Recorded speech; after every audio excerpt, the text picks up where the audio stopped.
국가 내부가 흔들리고 법치가 무너져 내리는 나라는 반드시 외부 세력의 개입을 초래하게 됩니다. 지난 수십 년간 방치되어 왔던 친중 세력으로 대한민국은 무법천지로 변하고 있습니다. 그러나 자유수호를 사명으로 삼아왔던 미국이 이것을 방관할 리 없습니다. 역사는 증명하듯이 미국은 자유와 법치를 위협하는 세력에 단호하게 대응해 왔습니다. 지금 대한민국에서 벌어지고 있는 혼란 역시 미국의 개입을 부를 수밖에 없는 상황이 되어 가고 있습니다. 지금 대한민국 공수처, 검찰, 군부 등은 법 질서를 무시하고 무법천지 상태에 빠져들고 있습니다. 이런 상황을 미국은 지켜보고 있습니다. 미국은 트럼프 대통령 당선 이후에 더욱 강력해지고 있고 그 영향력은 한층 더 커지게 될 것입니다. 그런데 친중 종북 좌파들은 미국을 제국주의 상징으로 폄하하고 있고 비판하고 있습니다. 세계 역사를 뒤돌아볼 때 스페인, 프랑스, 영국과 같은 과거 패권 국가들은 해외 식민지를 개척하면서 제국주의 노선을 걸었습니다. 그러나 지금 미국은 다릅니다. 미국은 100년 넘게 세계 패권을 유지하면서도 다른 나라를 식민지로 삼은 적은 한 번도 없습니다. 그 이유는 바로 미국의 건국 정신에 있습니다. 자유에 기반하고 있기 때문입니다. 미국이 세계 각지에서 자유를 위협하는 세력에 개입하는 것은 정치적 계산이 아니라 미국 헌법이 명령한 자유를 수호하는 정신 때문입니다. 미국은 혈통이나 인종, 언어로 세워진 나라가 아니라 자유의 가치를 바탕으로 세워진 세계에서 유일한 나라입니다.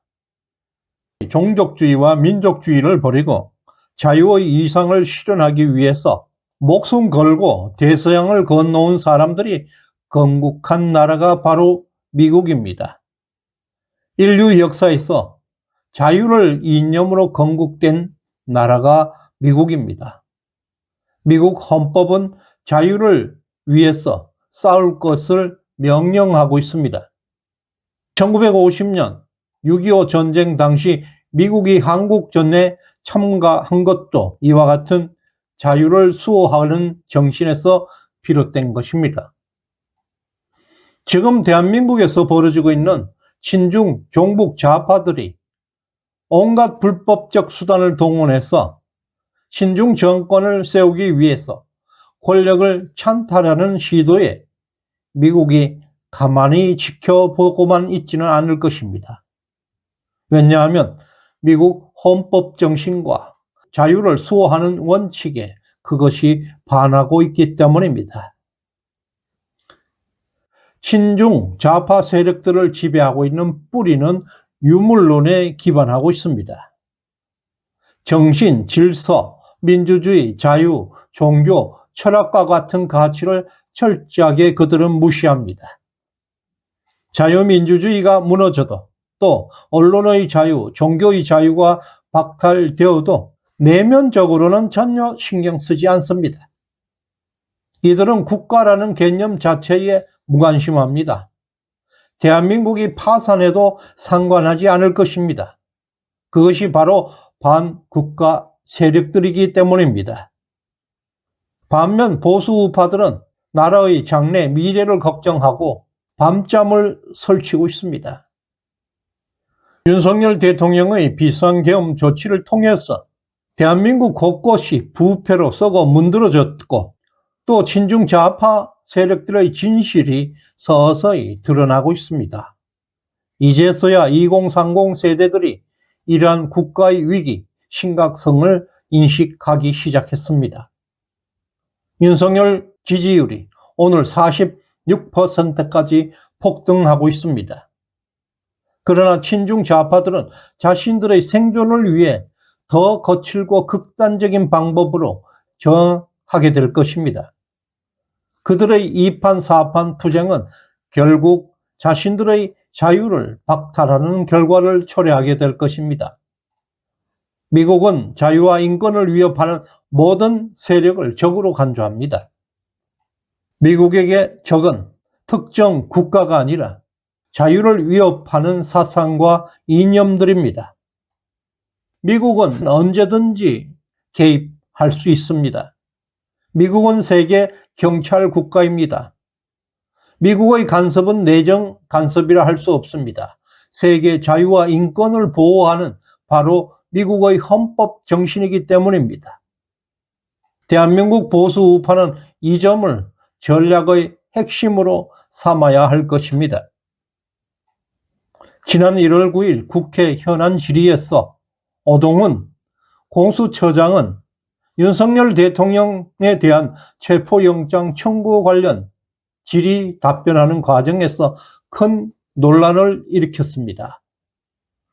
장동혁 의원이 서울중앙지법에 대통령의 체포영장을 청구한 적이 있는지 물었습니다.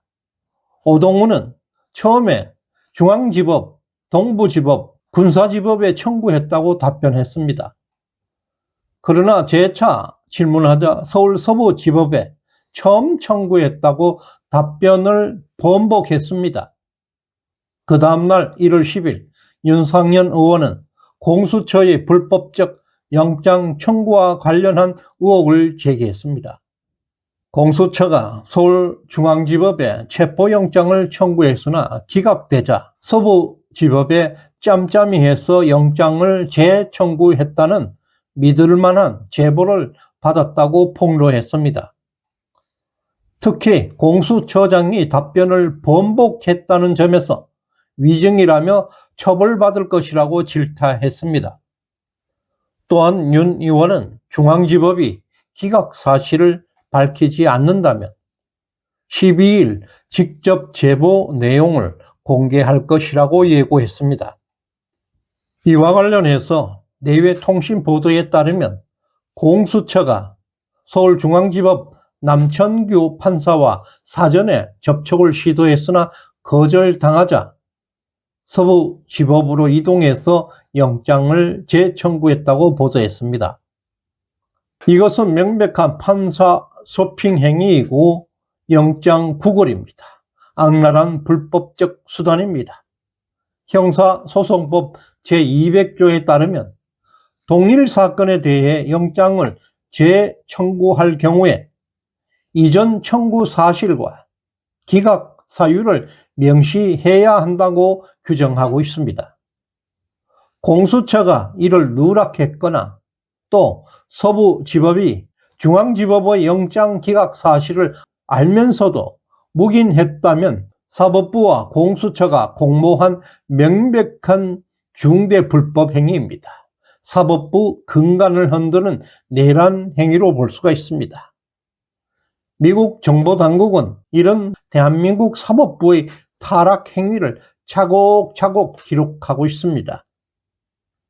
오늘날 대한민국은 법치가 사라지고 심각한 자유의 상실을 겪고 있습니다.